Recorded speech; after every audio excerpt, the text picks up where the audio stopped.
Teenage Sex and Death at Camp Miasma. Now, here's a film that I saw in the movie theaters, a trailer, and I saw that, and I immediately was interested. Not only did it look fascinating, but when they sprinkled on the idea that it was the same director from I Saw the TV Glow, which is, yes, that Jaden Smith, Justice Smith film that I keep on referencing, I just didn't know how special it really was, per se. And I'm gonna go out on the limb and say we're treading into uncharted territories a little bit, something different for somebody like me. This is a film that is self-described as a queer film. Whatever that means to you, I'll have that be. On my end, and we'll get into it, my personal thoughts is that humans are humans, even though I know a lot of us don't operate in the same operating system as, say, is your standard operating system, and that's fine for the most part. We talk about people, we talk about psychology, we talk about people who go way overboard, and when it comes to feeling like you are looking for a place in this universe, I do wholeheartedly believe that is a universal human feeling. So again, regardless of how you present yourself or how you feel, I do believe that deep inside there's still a general wanting of understanding. That is, simply put, the easiest way that mankind continues to survive. Good? Good.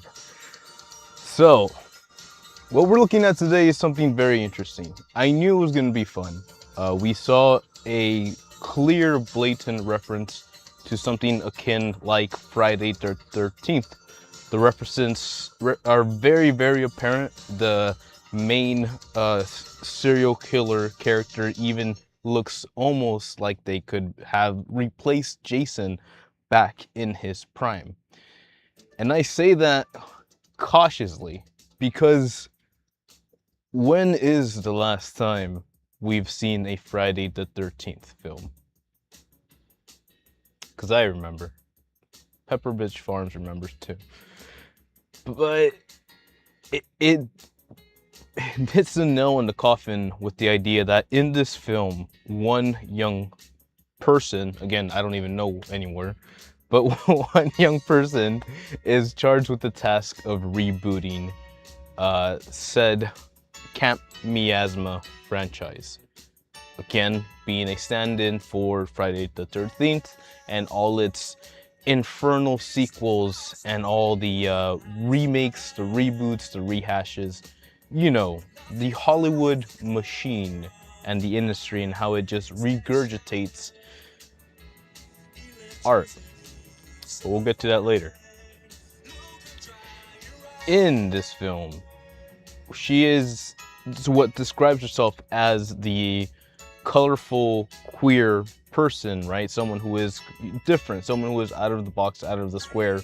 Naturally, she sees herself as a very independent, very unique, very passionate person, and that comes across as a very ambitious character. And like, again, like, people are people, right? You present to me a character regardless of what they want to be or who they want to be with, but you give me a very valuable character building process as we're here to understand a story.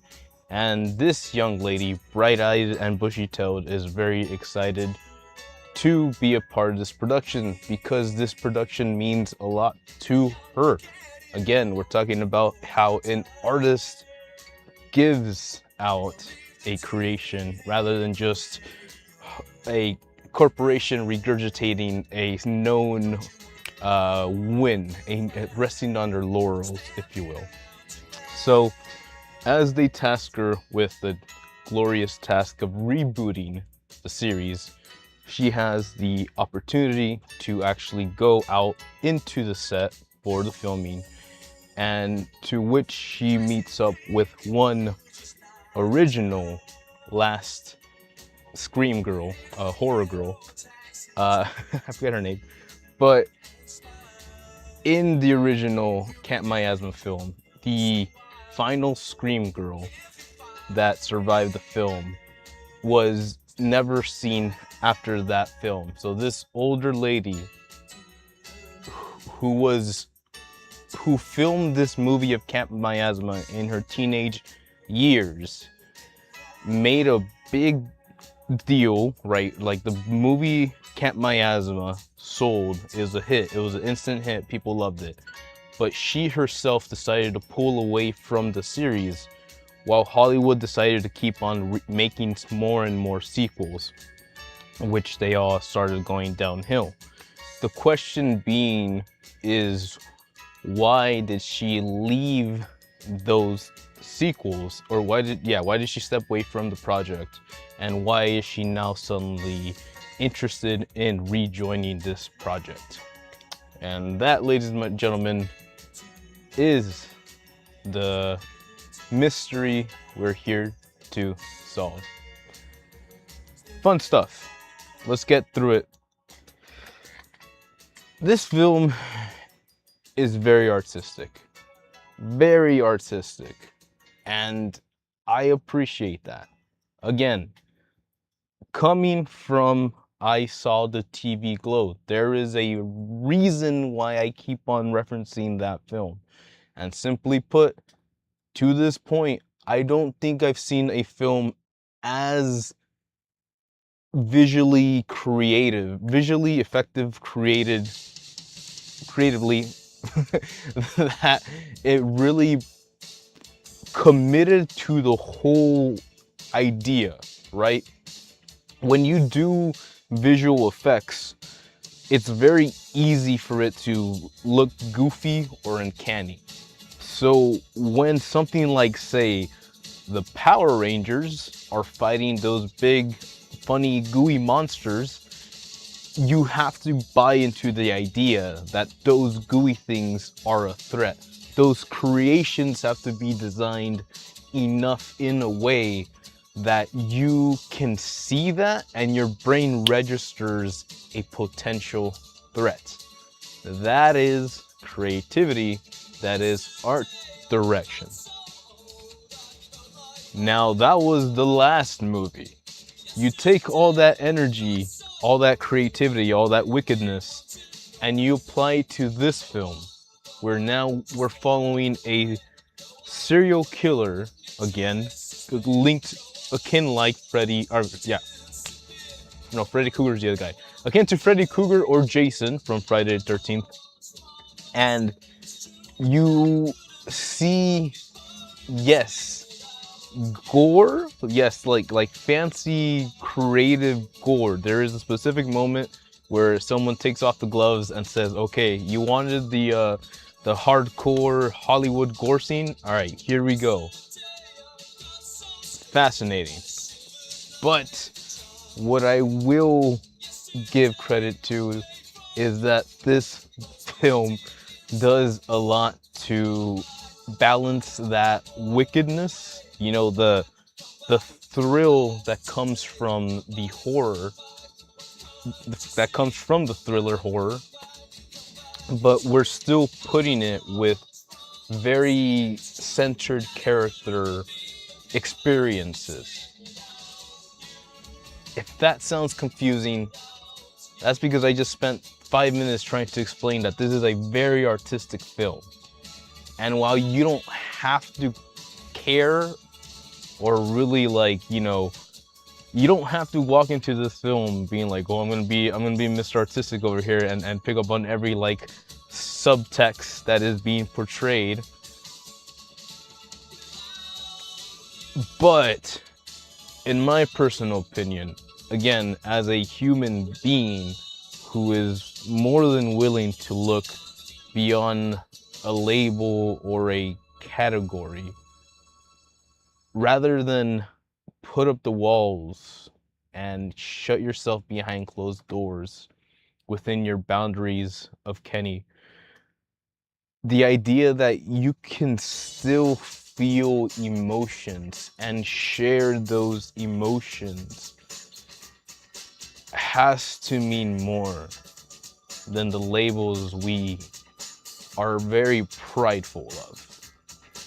And again, I'm saying that in the most delicate way I can. Love is love. Humanity is humanity. Yes, we suck, but we still love.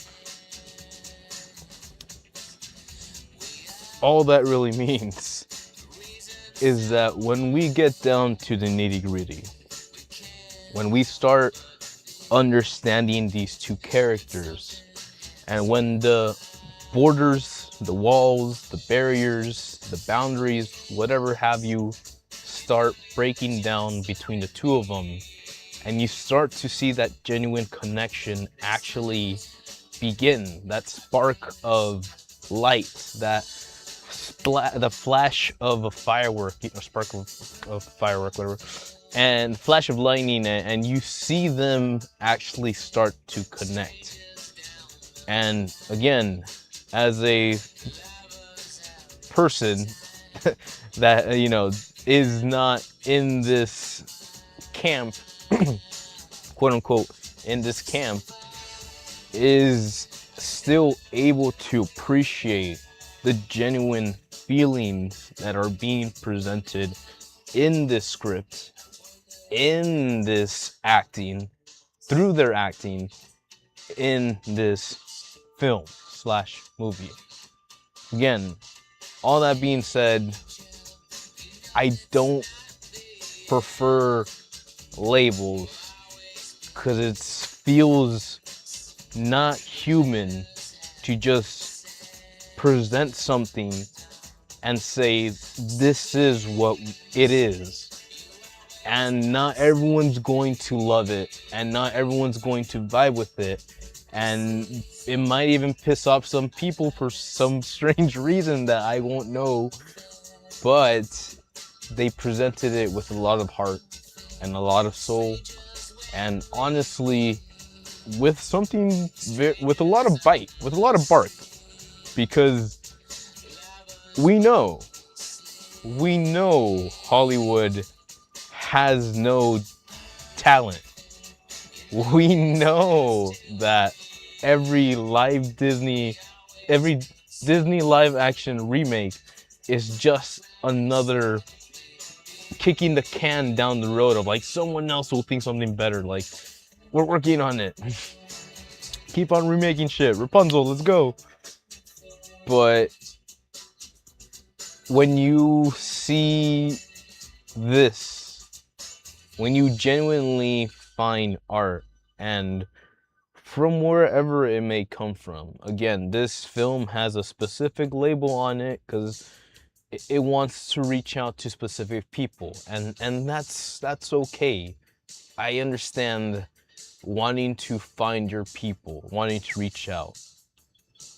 But as a human being out here just trying to experience life in 2026, it's a good film. It's a solid good film, and it has its moment of, Jason Voorhees in Friday the 13th actioniness, but at the same time, it's never loses itself in trying to present its message. And I know that's an issue for a couple of people in the universe. I've heard a lot of people complain about the artsy-fartsy direction that certain video games are taking, and I completely understand why they would bring up an opposition. What I'm trying to feel right now is that if there are generally people who really care about the source material and or are trying to generally produce something that has heart, creative thought process, and a destination in mind, you know, a vision, then you should be confident enough in that production. And I know that's really hard to say from a less than risky position, but it has to mean something that you genuinely put out an effort, that you genuinely give a piece of yourself to that art process. Because if not, Hollywood and all its mechanisms will eat it right up. And I believe that's what we're talking about here. Again, this film is very adult. It has very adult themes. It has a specific what would you call it? Affiliation, right? They play for a specific team. Okay. And it generally wears its heart on its sleeve. Everything that is presented to you, in my opinion, is super obvious. Perhaps in the director's opinion, was left that way because they wanted people to understand where we're coming from. But I can also understand if someone's out there being like, oh, well, it's annoying because you keep on dangling this thing in front of my face, and quote unquote. But all I can really say to that is, again, that if you have a genuine purpose for like writing that story, or if you're trying to give an emotion, or if you know what you're trying to get out of that scene, then what you're trying to express will come across. And I'd say for every scene, but for the most part, every scene in this film has genuine heart behind it. And that comes from our two leads, of course. They are phenomenal actresses. I don't think I've seen her before. She's new. She might be Buffy the Vampire Slayer. I have no idea. No, that's Sarah other Gillian. She's some other girl. But they have great chemistry. It shows. And the killer, the silent death, which is the main Jason Voorhees character. Literal death, sorry. The little death, sorry. The little death is very entertaining to watch. It's a very wicked design in terms of like just a guy in a clear jumpsuit, naked in a clear jumpsuit with a harpoon, just stabbing people around. So yeah, lots of heart, lots of experiences to be experienced. Again, I'm not gonna say it might not be your cup of tea, because again, again, art should just be objective, just on a neutral standpoint. No matter what direction you come from, what walk of life you approach from, you should be able to observe something and have a genuine, respectable opinion about it. And even if it's not a positive opinion, you can still be respectful about the negativity. At least that's my humble, honest opinion. But hey, what do you think? Can we all just get along for 5 minutes? Do you think?